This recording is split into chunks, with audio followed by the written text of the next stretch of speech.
Thank you so much for joining us this evening. We are Visionary Readers Book Club. We meet, for those of you who might not know, we meet every last Sunday of the month between 6 and 7 p.m. And the purpose is simple. We just invite everyone to come and review any book that they might have read in that month. And we usually have a book of the month, but we understand not everyone has gotten access to that same book. So we are very free. We are very welcoming. We do not discriminate in terms of genres. Any kind of genre that you enjoyed, fiction, non-fiction, everything you can think of. Your favorite book, you just come, we give you 5 to 7 minutes to review your favorite book. And in addition to that, we always have a guest speaker who preferably should be an author, and then they come and tell us more about their book. Thank you so much for joining us. We are a club with a mission, a vision, and a purpose. I will just maybe for now speak about the mission, which I believe is the most important part. Obviously, the vision is also important, but today, let me just mention the mission, which is basically to promote the reading culture within the African continent and beyond. I guess you find that very inspiring if you are joining us for the first time. So today, as usual, we have a guest speaker, is Shea Karssing. She will be reviewing a book called Freelance Like a Boss, How to Escape the 9 to 5 and Get Control of Your Life. I'm looking forward to that one. Let's start now with the first review of the evening. Ladies and gentlemen, please help me welcome on stage Madam Malisho Nolozie to review a book, The Richest Man in Babylon. Hopefully you are ready to take the stage, ma'am. Over to you. I am, thank you. Thank you, Dr. Siegel. Good evening, fellow visionary readers and guests. I have the honor tonight of kickstarting the reviews. It's also my very first review here at Visionary Readers Book Club, and I'm really excited. So I will be reviewing the book called The Richest Man in Babylon by George S. Clason. So this is the version that I have. It is a very enjoyable book, and just a disclaimer, I have not completed reading it. I still have 4 more chapters to go. So this book was first published in 1926. So the book has sold over 2 million copies over the 97 years it's been published. There's been other editions that have been published as well. It is a wealth management and a self-help book with very practical ways of how the everyday average person can actually make money or earn wealth. So why The Richest Man in Babylon? So the author, George, he wrote the book because he was very inspired by the success that Babylon had as a city. And he was, I read it because it's mainly always advocated for, and people are always recommending it for those that really want to gain financial success. So I then went and got myself a copy, and the story really follows 2 men who's called Kabi and Bansir, who have been talking to one another about how they've always been earning money all these years and they have nothing to show for it. And one day they decided to actually approach the richest man in Babylon, whose name is called Akkad. And then Akkad then shares all these parables that are in the forms of stories, and very relatable stories, very practical. And I think the very key takeaway for me from that was the 2 men did not just sit with a problem. They actually realized they had an issue with their finances. They wanted to change around their situation, and they went to somebody who could actually help them or assist them, somebody who they deemed to be successful financially. And I think that is a lesson that we can all take and really make sure in any aspects of our lives, not just financially, if we see somebody who's successful, we can always try and go and approach them and see how are they doing things and see what can we really learn from that. The book is really packed with a whole lot of wisdom and lots of learning nuggets. And it's always astonishing for me about how it was written 97 years ago, and the laws still seem to be very much applicable and very practical and very easy to follow. Unfortunately, the version that I've got, it's written in very archaic language, but I believe there is a more modern language edition that is available, which would be much more easier to read. And what I liked is the 7 laws of money, which he shares very early on in the book. And I know lots of books, they really wait for a build up before they can really get to the learning nuggets. And just to show how packed it is, it has 14 chapters, how packed it is with all these nuggets. He starts early on, I think as early as chapter 2, where he's now really sharing these practical ways. And I will share them with you. So the first rule is to start thy purse to fatten, which means that you need to start paying yourself first. You need to start saving at least 10% of whatever you earn. However much you earn, you make sure that you pay yourself first by saving at least 10%. And the second one is control thy expenditures, which means budget, budget, budget. It's very important for us to actually plan where our money will go, because if we fail to plan, we plan to fail. He says, make thy gold multiply as his third rule. This means that you need to invest. He believes that idle money is not valuable. So your money needs to be making other money by purely investing. He says, guard thy treasures from loss. This, I think, was one of my favorite. And he speaks about how he made a very big mistake early on in investing by trusting a brickmaker with jewels. So the brickmaker was actually conned, and he was just given pieces of cut glass, and these were not valuable jewels. And he says this happened purely because he went to somebody who was not within that business, or who this jewels did not lie within his line of expertise. So it's very important that we always go to the right people who are experienced in their field. Not only in finances, but I think in everyday life. And I think a classical example of this would be, we always see it playing out on social media when people say what I ordered versus what I got, right? Or going to somebody who can give you something much more cheaper. Yes, it might be cheaper now, but in the long run, it could be costly by not going to the right experts. Rule number 5 is make thy dwelling a profitable investment. So here he talks about investing in property. He talks about rental versus owning. And he then speaks as ensure a future income. You need to plan in future if you're not able to earn. We are growing older. What are your plans? You need to make sure that you are financially secured for when that time comes. And the last rule is increase thy ability to earn. He believes that the more you learn, the more you can earn. I see, Mr. Program Director, that I am out of time. But I think, in the little 7 minutes that I had, I believe that I have done it justice, and I would really, really advocate for you to get this copy. Please make sure you get the latest one, which is, the version that you can really read through quite easily, because this one is using like old Bible language. And I would, really, it's a fairly quick read, about 192 pages.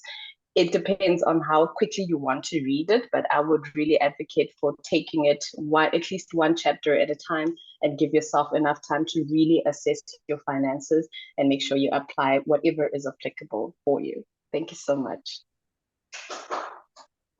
Thank you. Thank you so much. Maybe you can still keep your video on. We usually take one question from the audience after the review. Maybe there will be someone who is interested, maybe to just, for clarification purposes, just 1 or 2 questions from the audience. So it's that time, ladies and gentlemen. If you have any questions regarding that review, the stage is yours now. You can unmute and just shoot for Malison. Anyone? Maybe Sbongile. From me. All right, please. It sounds really interesting, and I'm surprised. Well, not surprised, but interesting that it was written so long ago. So 100 years ago, close to. So I guess I'm just wondering, is it still relevant to today, the advice? Very much so. I think for me personally, and I think finances is something that can be very personal, but on his rules and the parables that he's got, they sort of touch on everyone. And I believe that people can take from it what they want to take from it. But I really think that these are very practical. And in the book, it also speaks about how this is what like big investment firms and banks and the rich know. And he really breaks it down to the average person. And I really think that the laws seem to be quite universal and timeless. And then, yeah, so therefore, I think it can be practical, and it depends on how one really uses them. Okay, great. Thank you. Thank you. Next up, we have Anamvubu. Anamvubu, can you maybe show yourself on the video and take the stage? Are you able to show yourself on video? Oh, there you are. Yes. Okay, thank you so much, ma'am. Good. Ladies and gentlemen, Anamvubu will be reviewing a book titled Elite Productivity by Bekisisa Ngomane. Your time starts now, ma'am. Over to you. Thank you very much for these opportunities. So I'm reviewing this beautiful book. It's Elite Productivity by Bekisisa Ngomane. So he shared with us powerful lessons in productivity, how to increase your productivity with limited resources. I went through the book, and I want to make a disclaimer so that I didn't finish the book. But when he started on the first chapter, if you're not going to complete this book, I encourage you to complete chapter 1. So I'm done with chapter 1 and a few other chapters. I'm not yet done, but I promised myself this week I'll be done with the book. And I want to share with you some lessons from the book. The book has 7 chapters, very, very well written, simple English, easy to follow. So his first chapter is about finding clarity. Everyone has a mind key. That's the second chapter, manage your energy, effectiveness, efficiency, productivity. That's the 4th chapter. And the 5th chapter, he talks about break it down. Chapter 6, keep the score, advance your momentum, develop elite productivity habits, and invitation to be an elite producer. What I love with this book is at the end of each chapter, there are lessons. He just made some pointers as a recap to what we have read. And the first one is about finding clarity. And he says, in whatever you do, you are encouraged to find clarity on it. He also talks about seeing the end goal before you get into anything that you want to pursue. Before you find that clarity, think about the end goal so that you are able to break it down. And he also says that we are all unique. Each person needs to find out that thing that spikes them for you to be able to find that clarity. And I want to quickly read something. He says, see the end goal in your mind, because when you see the end goal in your mind will find ways to get there, even when there are problems, when there are challenges, and even if it means you have to change strategies. I found that very relevant and very challenging as well. He also says, what you want to produce, whatever you want to produce, this year, next year, the following year, whatever you want to produce, just focus on that by getting clarity. And one of the things that he pointed out in the last chapter where he did a recap, he says, ask yourself the right question. Whatever you want to pursue, just ask yourself the right questions, which will give you a chance for you to arrive at the right answers. He also says, always visualize the outcome you are after. Further said, put numbers on it. And he also simplified what we always know, the SMART, that whatever we want to achieve, that when we work on the clarity, we also need to be specific, we need to measure it, we need to have it in our mind, knowing that it is achievable, and have time bound on it because it is realistic. chapter 2, he talks about he just said everyone has a monkey. So it was the first time really realizing that everyone has a monkey. And in my understanding is that everyone has a thing to work on, whether we call it a challenge, whether we call it a barrier, whatever it is. And in his words, he said, everyone has a monkey. And you need, as a person, to know that particular monkey that you are dealing with. And he quoted Sun Tzu. He says, according to Sun Tzu, in the art of war, he says, if you know your enemy and know yourself, you need not fear the results of 100 battles. Just encouraging us that we need to face whatever it is, the monkey that we are having as people. And he explained it well. He gave an example of a social media for people that are addicted to social media. He says that monkey needs to be fed, and you need to control that monkey. You need to feed it at your own time. That monkey should not dictate to you for you to feed it. You need to work around your time so that you tell that monkey that this is the time for you to be fed, and I'm going to feed you on this particular period. On the recap, as I close, he says, remember, everyone has a monkey. Some monkey are more detrimental than others. Others are very subtle. And everyone has that monkey. It means that you have a monkey, identify your monkey, figure out the dissatisfaction you are getting from your monkey. Talk to your monkey, feed your monkey, and take full control of your monkey, or lose it. And I loved the examples. I loved how he pointed out how we can do that. And I'm really challenged, and I'm happy with this book. So like I said, I'm going to finish this book, and I'm encouraging you to go get yourself Elite Productivity by Big Sisa Ngomane. Thank you, Doctor. Just on time, ma'am. Thank you so much. Usually we do. No worries. We do like a brief introduction for our guest speaker, but I guess you can start off by introducing yourself. It's okay. Sure. And then you can take it away. Over to you, ma'am. Perfect.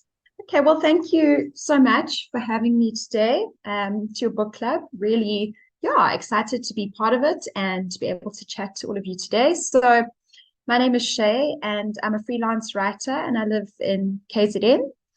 And I've been freelancing for about 6 years now. So I used to work as an in-house marketing manager, and I found I was always doing a little bit of jobs on the side, always carried on with my writing. I had friends who were in the industry, and they would give me their overflow work. So I was always side hustling. And then one day I landed a side hustle job that actually paid me more, even though it wasn't even a full-time role. It paid me more than what I was getting full-time. So I thought, well, maybe now is my chance. And I'd been feeling a bit uninspired in my career. I feel like I'd done what I'd needed to do in that job. I didn't see any clear trajectory for growth. So I decided to leave my job and start freelancing full-time. And since then, I've never looked back. So I mainly focus on doing marketing writing. So I write websites and blog copy and ad copy, quite a broad range. And I love what I do. But something that not many of us think about is, okay, cool, writing for me comes easily. It's something I can do in my sleep. It's something I've always loved doing. But when you become a freelancer, it's not only about the writing. You're actually having to run a business. So it was such a big learning curve in terms of all the business aspects that go into freelancing. And once I'd kind of worked out my processes and started to get the hang of the business side, I had a couple of other friends who started freelancing, and then they started asking me questions about freelancing and getting into it, and processes and tax and all the other things that you need to think about, how to find clients. So they thought, well, why don't I write all of this into a book? So that's how my book, Freelance Like a Boss, came about. So it was published by Penguin, and launched in June of this year. And basically, it's the guide that I wish I had when I first started out. So it's targeted at people who are thinking of maybe running their own business or starting a side hustle, and also for people who've been running their business freelance for a while, but feel like they can do better and they can work smarter and work less for more money, which is what we all want. So to help them achieve those kind of goals too. And so far, I've had really great feedback from people who've said, thank you, this has helped me so much to create a successful and sustainable business. And that's why I wrote the book. Also, you know, living in South Africa, it's no secret that we have a massive unemployment problem. And I think my hope is that people will be able to use this as a guide to feel inspired that they don't need to wait for a company to offer them a job, that if they've got a skill that they can work on, that they can sell that skill and be their own boss. So that's where the idea for the book came about. So I'll just read you the preface, because that'll give you an idea of what it's about. Okay, so then, another Friday afternoon. I'd accomplished all my tasks for the week by about 11 a.m. Now it's 1 p.m. and I'm being a good employee by working through my lunch break, as usual, mindlessly adding color-coded highlighting to a spreadsheet because, well, I'm working, right? Meanwhile, beyond the fluorescent lights, scratchy carpets, and drywalling confines lies an entire Friday afternoon of freedom. But because I'm a full-time employee, it only starts at 4:30. Well, 4:35 to be exact, because I don't want to look like I'm clock watching and hurrying out of here, both of which, in fact, I am. Now, it's Friday afternoon. I've cracked a beer. It's 5:30 p.m., but I'm still working because I'm in the zone and I want to. So during the hard lockdown of 2020, many knowledge workers like you were forced to stay home, get better internet, and learn how not to be on mute. Now, a few years on, you may have never gone back to the office. But despite being able to wear the same hoodie and tracky peas for 3 days in a row, you may still feel stuck and limited in your profession, waiting for the next bonus, the next promotion, the next public holiday, the next big thing. And much as you can set career goals, many of these aspirations are still at the mercy of other decision makers, recruitment agencies, the managers, the bosses, your fellow colleagues. It's no wonder that in this era of uncertainty, job dissatisfaction, and fiber internet, freelancing uptrend is accelerating. 6 years ago, I was another employee number until I too left behind the passive-aggressive post-it notes in the office. I'm not a business coach, not some arrogant MBA holder, and I'm not a culturally appropriated guru of any kind. I'm just a freelance writer who thinks that more people should be equipped with the confidence to increase their flexibility and earning potential by becoming their own boss. I've made plenty of mistakes along the way, and I wrote this book to help you avoid them. I wrote it because I wish I had something like this when I was starting out. This book is here to turn you into a home office hotshot. So the book is written into chapters, and there are 11 of them. And the intent is, especially if you are already freelancing, that you'll be able to dive into the chapter that is most relevant to you at that time. So chapter 1 is about how to quit your job. Chapter 2 is about all the legal and tax stuff, contracts, and how you need to pay tax. Chapter 3 is how to get paid, so different pricing models you can use. Chapter 4 is safety nets, things you need to have in place like insurance and any kind of cover. And then chapter 5 is how to find clients. Chapter 6, how to market yourself. Chapter 7, setting boundaries, which is huge and something that a lot of freelancers struggle with.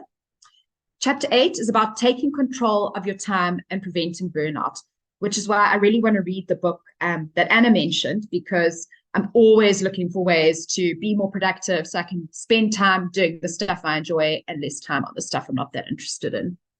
Chapter 9, overcoming imposter syndrome, which is the feeling that you're not quite there or just low self-confidence, so how to get over that. Chapter 10, how to make more money without working harder. And then the last chapter is just a celebration of freelancing. And at the end of each chapter is like a little action list. So there's a chapter summary and a sort of checklist and notes that you can do, because the intent is for it to be quite actionable, that it's advice that you can take with you. So the book is available. At the moment, I saw there are 3 left on Take-A-Lot on sale for 165 Rand. Otherwise, it's at all your main bookstores, on Loot, also online, Exclusive Books online, Bargain Books, Wordsworth Books, basically wherever you buy your books. But the cheapest place I've seen it is Take-A-Lot at the moment, for 165 Rand. And I really hope that it'll be something that will help South Africans be able to increase their earning potential and create a life that they can be proud of and enjoy living every day.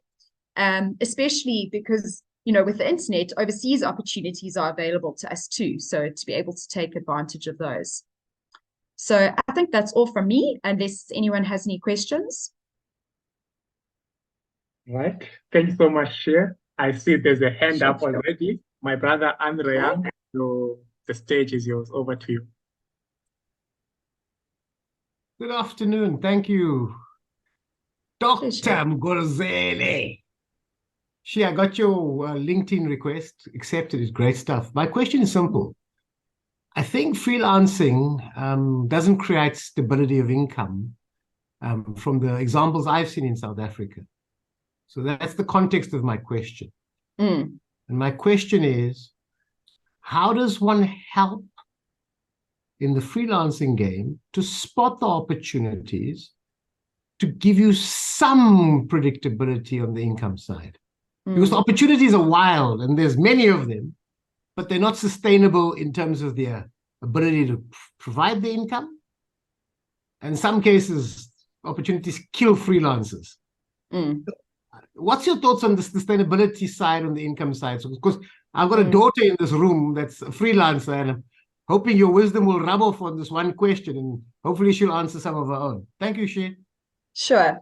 So the way I've worked it is getting a solid retainer client, at least one, maybe even more. So I've got about 3 that I know that these are 3 clients who need me every month, that pay on time, and I know I can relax. You know, when debit order day coming soon, I know there will be money in my account to pay them because of these clients. So finding those, and you know, it depends what field you're in. But for me, with writing, I've found clients who need regular blogs that are done every single month. I also do work for agencies because they often have regular work coming in for their clients that needs to happen. So if you can find those very stable clients and make sure that you then add value to them.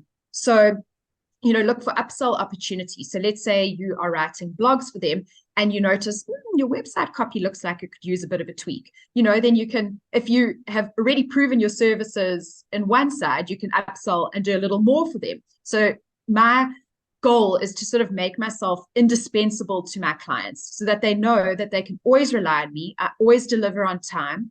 And it's no point trying to find someone else. And also demonstrating the value of what I've done. So let's say I write some new web copy for them and all of a sudden they start getting more leads. So, you know, asking the kind of questions that help them see your value and becoming indispensable to them.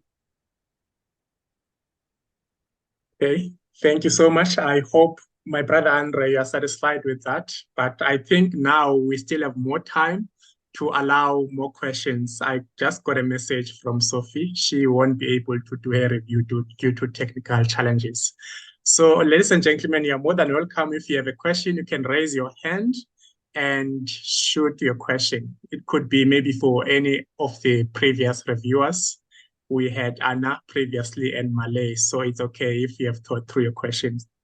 So you can do that. Otherwise, maybe a quick one from me, Shea, while we're still maybe waiting for more hands. To me, it sounds like your book is coming from, you know, you wrote it from, you had a lot of experience and it just comes from that angle. And when someone writes their experiences in terms of what they've been through, obviously, I think I could say the goal is basically to alert the reader now not to go through the same mistake, because obviously along your journey, you had a lot of mistakes that you learned from. So in all of that, maybe let's say for people who have made a mistake of, let's say it was a mistake for them of leaving their 5 to 9 job, and then now they're stuck, they can't carry on with their business. Maybe with your first chapter, how does one leave their 5 to 9 job and then not regret it at the end of the day? So the way I did it and what I recommend in terms of that stability is keep your 9 to 5 job, but in your evenings and in your time off, start working on your own business and be really intentional about using that time to create your business that's growing and growing and growing and growing on the side until eventually you realize, I actually don't have time to manage this business. I'm going to have to quit my full-time job. So just in terms of stability and getting your processes in place, I think that really helps. So that's definitely one way that I'd recommend doing it.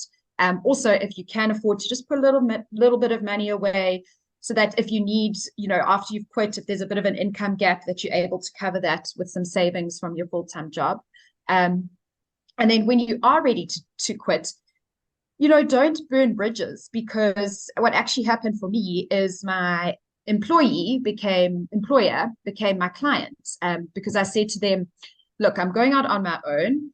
These are the aspects of the job that I'm doing now that are really important. So how about if I consult and you pay me a consultancy fee? And they went with it. So, it could be also just having that conversation, and you never know where that could land. Brilliant. Thank you so much. I can see someone is giving you a big round of applause there. I don't know, since I can't see any more questions, I will ask you one last one. This one is also related to one of your chapters, as imposter syndrome. It's a big, psychology term, and some people don't have like a full grasp as yet of what it is. But in a nutshell, I think it's all related to having self-doubt, thinking that you are not good enough, especially if you are now going to leave your 9 to 5, going into your passion, or maybe I could say your business ventures. How do you advise one to get rid of their imposter syndrome? So first things, the very fact that you're having imposter syndrome is not a bad thing, because it means that you care. So I think that's something important to remember. It means that you are a functional human being who cares and wants to deliver. So first of all, remember that it's not a bad thing to have imposter syndrome, but you mustn't let it become crippling to you. So there's a number of ways to get over it. Something that I do is I keep a list of client feedback, times that I've done a job really well, and I write them down. I just keep a Google Doc going. And when you reflect back on how far you've come, you realize, oh, hey, maybe I am actually not so bad at this thing. So definitely reflecting on your achievements and acknowledging how far you've come. And then affirmations can be really helpful too. So recently I actually gave a talk on imposter syndrome. And before the talk, I was thinking, oh my gosh, who am I to be giving a talk to all these people? There's like 100 people here. The irony. But then I told myself, I said, you're going to do great at this. You know what you are talking about. You have value to add. And even if your brain even if you don't believe it, your brain affirmations work. It's like a way, it's a loophole. So affirmations is a good one. And then you also got to think, what is the worst case scenario here? So if imposter syndrome is going to stop me from doing something, what's the outcome going to be? Versus if I just give it my all and give it a try. And generally, the second option, rationally, makes a lot more sense. Another tactic, interestingly enough, is just the way that you compose yourself. So when you're feeling feelings of self-doubt and low self-confidence, if you stand straight and sort of put your chest out, put your hands on your hip, it's called power posing. And amazing, it's another thing that tricks your brain into thinking, okay, wait, actually, maybe I have got this. It's literally like standing in a Superman pose. So there are a number of tactics you can use and see what works best for you. But I think, like I said, importantly, to remember that it means that you're getting out of your comfort zone, and getting out of your comfort zone is always a good thing. So don't beat yourself up if you're having those feelings. I love it. Thank you so much. Fake it until you make it. I think that's how I can summarize. 100%. So, ladies and gentlemen, I think we have had a good time. Oh, I see Andre Young has got his hand up. Over to you, my brother. Yeah, I think Wendy's got a hand up, so I'll put my hand up to recognize Wendy. Oh, apologies. Okay, thank you. Okay, Wendy, over to you. Thanks, Andre. I was about to step in there. Yes, to our author, I'm interested in your book, and I think I'll definitely get a copy for myself and a friend, because I have a friend who is really, really pushing this route of going freelancing. So thank you for your book and for the chapters. They seem quite relevant. What I just want to check is two things in terms of the route you followed for publishing. So it sounds like you didn't go the self-publishing route. You went with a publisher. How was that journey like? Of choosing a publisher and somebody to, for your book to be in stores versus doing it yourself. And also the second part, your cover design. How did you get that done? Can I just see the book again? Because I know she's also needing ideas on how to get a cover design. And if you can type in recommendations of who did it, yeah, that looks very nice and clean. So I say to her, actually, she needs to get something like nice and clean like this. So just ideas on that, and then the self-publishing versus a publisher route. Thanks. Sure. So, Wendy, I didn't know if, where this book was going, so I'd written, I think I kind of got halfway, and then I just started looking on the publisher websites to see, how I was completely new to all of this, never published a book before, I'd never thought of publishing a book before. And I saw that you needed to submit your first 3 chapters. So I thought, let me try the publisher route. And the reason I did is because for me, this is a passion project. It's not something I have time to manage and market and work on all day, because I've got to do my other jobs during the day, so I didn't have the time to look too much into the self-publishing route. But I thought, that's option 2. So I thought, let me try the publishers first. And if not, then I'll try option 2. So I looked into some of the main publishers in South Africa, and I checked, if they publish this kind of book, because not all publishers do, for example, nonfiction business books. So I applied to the ones that I thought were most relevant. And I wrote sort of a proposal. And in the proposal, I wrote a bit about the book, a bit about me, why the book is marketable right now, because at the end of the day, that's what publishers care about, right? Is, is there an audience for this book? So kind of motivating for that. And then I set my first 3 chapters. And then I was really chuffed when Penguin got back to me a couple of weeks later and said they were potentially keen. Could I keep a spot for them? And then they confirmed, I think, a month or so later, and then I got the contract. So that was my publishing journey. And I mean, the bad thing about publishing is I don't earn a lot of money on the book. I earn about 12% of every sale. So, it's about I've heard it's quite low. It is low. So, for a book that costs, and at the moment it's 165 Rand on Take-A-Lot, but normally in the shops it's about 240 Rand. So, okay, I'm not a mathematician, but let's call it $20. So you're getting $20 per book. Self-publishing, I'm not sure what the costs are in terms of printing, but I think it would be more profitable, but then you have to work a lot harder to get it into the stores, unless perhaps you can find a service that does that for you, but then again, you're having to pay them. So, and then with regards to the cover design, that was also Penguin's job. They sent me some options. I kind of said, so I initially sent them a list of what I like, what I don't like, gave them examples. And from there, we sort of collaborated on the cover, but it was all their designers too. So they handled that entire process. Oh, okay. All right. Cool. Thank you so much for that. It gives a bit more clarity. All right. Thank you. Fantastic. We have 5 more minutes before we are out of time. We usually prefer to end exactly at 7 p.m. So it's 5 minutes to now. If there's one more hand, I see Andre Young hand is up. Over to you, my brother. Shea, I thank you for writing that book. I'm going to buy it. I'm originally a Durban boy, so I'll support a sister from the province of KwaZulu. A book that I own in my company is called Give Yourself a Job. I've never mentioned this to Dr. Spongiseni Mgolozeli before, Your Journey to Success. And what I'm trying to figure out is, in terms of your experience in the freelance space, because we've been trying to empower 100,000 of our South African youth to give themselves a job.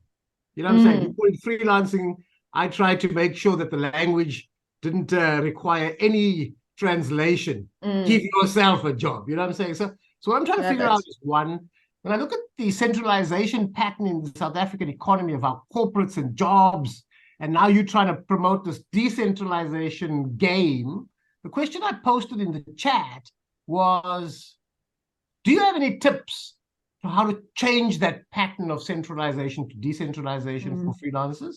That's number one. Number two, I'm thinking, is there freelance South Africa where all of the freelancers, people with skill and willingness to work for another, irrespective of the price, do they come together? Are they organized? I'm not talking about labor unions now. I'm talking about, your hardcore. And then Tatum, maybe you must come in here, because Tatum is a daughter of mine who's working with people who offer domestic services. And they're trying to get domestics into the formal economy by creating a, shall we call it, regulatory authority to make sure that the abuse of domestic workers, who are freelancers after all, does not continue. Because we see this Gini coefficient inequality, exclusion, no diversity game being played in South Africa. So I'm trying to get your thoughts on that. You've had some experience, but have you taken it beyond just you and looked at the collective? What would here's my question, what would the communal methodology be for collective language of transformation? That's what I'm trying to understand from you. I don't know if that makes sense, but I'm happy to knock on your door later so we can have this conversation. Okay. Well, let me answer your first question about centralization first. So I think COVID was a huge help in terms of people realizing that you don't need to have a bum and a seat to do a job. So that was a huge boon, I think, for freelancers. And then also, if you have internet, there's no need to look for work in South Africa. Look for jobs in the States or the UK, or, somewhere where you can get paid in pounds and dollars. So, we can look beyond our borders, which is a huge advantage.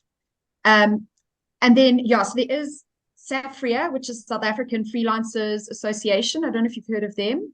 So I'm a member, and that is basically the South African organization for freelancers. And there's actually a lot of helpful groups on Facebook.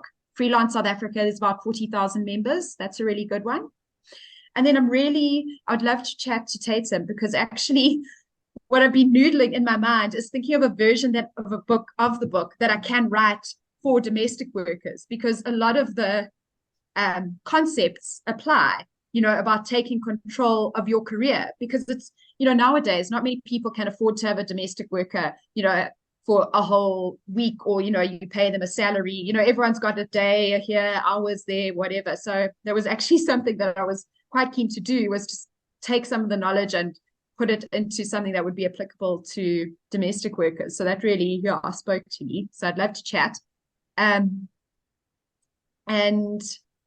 did that answer all your questions? Yeah, I think you've scratched the surface. I've sent you a WhatsApp based on the data, and I'll reach out in the next couple of days. I need a few days. Okay, thank you. Perfect. Brilliant. I think we have a very interesting conversation and informative as well. We can take maybe another 5 more minutes if there's anyone who would like to share their experience or maybe comments on the conversation. It could be still the questions. I see Sibongile's hand is up. She's on video. Over to you, ma'am. Thank you so much, Dr. Sibo. I think my questions are more aligned with what Andre asked, Shea, because I'm interested in freelancing, but as a novice in the field, I find myself being scared to tap into things that I don't know. So I like the fact that you've given us the website and the Facebook platform, because I didn't know where to start. And because my question initially was, how do you then, as an individual, protect yourself from people who will try and exploit your abilities for money? Because it's not that you're going to first people that you try and do freelancing with will actually be honest, and you know that they are honest people, and then they will pay you on time, because there's always that issue, being paid for the service that you have rendered. And we know it's notorious in South Africa, and especially for freelancers, because it's like you're vulnerable. You know, you're out there and the vultures are just waiting to gobble you up. So that was really my question. And how do you then protect yourself from that? How do you know that this client that you are choosing will be somebody that you can talk to long term, or do you have to burn your fingers like a million times before you get to it? So Sibongile, you make that is the hardest part of freelancing. It really is. And I've been burnt so many times before. And that's also part of the reason why I wrote the book, because I don't want other people to be burnt like I have. So things that I suggest is obviously having a contract in place with every client, even if it's, you know, the sweet or old go-go down the road, like have a contract in place, you know, to make sure that your needs are protected. And then taking an upfront deposit for your work. Also, just make sure that your interests are aligned and you know that they will be paying you. At least it gives you a little bit more of a cushion. So yeah, taking a 50% upfront deposit. And then what I've also included in the book, sort of red flags to look out for. So, you know, like you say, starting out, you might not know what all of those are, but after a while you get a feel and you just know, you get to know the kind of clients that you just don't want to work with, the ones that demand too much of your time, treat you like an employee, or have ridiculous expectations. And to be honest, those are generally the ones who don't pay or don't pay on time as well. So you get to learn those kind of clients. But I've included tips in the book that hopefully people can avoid making some of the same mistakes that I did. Thank you so much. Okay, thanks. There was another hand from Anna, but I think we've just lost her. Anyways, while we're still waiting for more hands, I don't know. Tatum, do you have anything to add in this conversation before we move on? Hi, thanks so much. I think firstly, thank you, Shea, for just sharing, you know, your contribution and focusing on the realities of being a freelancer. Because I think I've also been, you know, through my own personal journey, also doing career pivots, etc. So yeah, your book sounds amazing, and I cannot wait to give it a read as well. I don't think I've got much to contribute, but yeah, I think freelancing is the current. I'm asking myself personally, how do I extend my, you know, solo entrepreneur journey? So how do I turn my business into an agency, for example, and offer opportunities to others as well? So, you know, I think very much aligned with the conversation. But yeah, I do think there's space for the collective, and a shift in terms of entrepreneurship and freelance in South Africa is definitely our future. So yeah, thanks so much. Thanks, Tatum. Absolutely. Thank you, Tatum, indeed. We have come to the end of the show. Maybe before we close, I would like to encourage, first, let me thank all of you for joining us this evening. As a book club, we have so many reasons why we exist. One of them is basically to support, you know, the authors, new or old ones, just to promote their work. Secondly, as regular members of the book club, you might not be an author necessarily, but we believe that there's so much you can benefit from apart from those books that you read. I've heard that no matter how good you are in your area of expertise, your technical skills may be as good, but if you cannot communicate as much, let's say your technical skills 100%, but your communication skills now, if they are 50%, apparently you are as good as your communication skills. The point is that in the book club, we encourage our members at least to try once every 3 months or once every 2 months to practice their public speaking skills or their communication skills through these reviews. That is not easy in the beginning, but the more you do it, the easier it becomes. It takes practice. Practice makes progress. You have no idea what communication skills can do in your future or in your career, especially if you're in the line of starting your own business or you want to do something big, you want to have an impact. Please ensure that you find each and every opportunity that is presented to you in terms of improving or practicing or honing your communication and public speaking skills. So we do offer that platform here at Visionary Readers Book Club, and we'll even take it a step further by forming a Toastmasters Club. So if you want to have more details about that, you can contact me directly. So much, ladies and gentlemen. Once again, we have come to the end of our show. Please enjoy the rest of your Sunday evening. We'll see you again in the last Sunday of September. Thank you for joining us. Have a lovely evening and enjoy the rest of your week, new week. Bye.